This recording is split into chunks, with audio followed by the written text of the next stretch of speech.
kita soalnya itu. Jangan lalu kita ingin meneliti.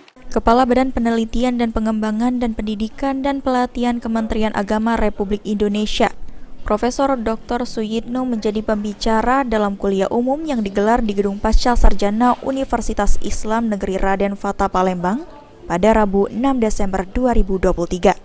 Kegiatan yang dihadiri oleh Direktur Pasca Sarjana, dosen Pasca Sarjana, serta para mahasiswa Pasca Sarjana UIN Raden Fatah Palembang. Kegiatan berlangsung kondusif dengan tema yang dibawa agama dan kemanusiaan memperteguh fungsi agama untuk perdamaian dunia, di mana materi yang disampaikan sesuai dengan perkembangan zaman, sehingga membawa peserta kuliah umum interaktif dalam melakukan tanya jawab bersama pemateri, sehingga mampu memecahkan masalah yang sedang terjadi. Profesor Dr. Suyitno mengatakan bahwa ini merupakan kuliah umum yang luar biasa, karena tema yang diangkat agama untuk kemanusiaan harus diekspos ajaran agama dari berbagai perspektif. Sehingga diharapkan materi tadi guna memancing diskusi agar teori-teori tersebut dapat digali sehingga dapat teridentifikasi dan bermanfaat bagi banyak orang.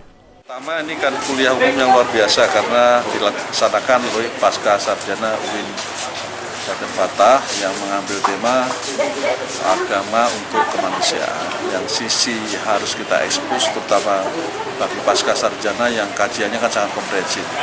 Harus mengeksplor lebih banyak lagi bagaimana ajaran agama dalam berbagai perspektifnya, apakah itu perspektif fikihnya, perspektif perbandingan itu muqaranah misalnya, termasuk juga perspektif sejarah peradaban. Itu harus digali lagi sisi-sisi agama yang berkontribusi bagi nilai-nilai kemanusiaan yang universal. Mengapa? Karena sekarang sedang dibutuhkan bagaimana agama berkontribusi terhadap penyelesaian masalah Palestina misalnya, masalah-masalah dunia lainnya yang beririsan dengan persoalan kemanusiaan. Pasca ini nggak boleh tinggal diam, jadi para ahlinya. Ketua Pelaksana Kuliah Umum, Dr. Muhammad Noval mengatakan tujuan besar diadakan kuliah umum ini memfungsikan kembali nilai-nilai agama dan masyarakat umum. Pertama,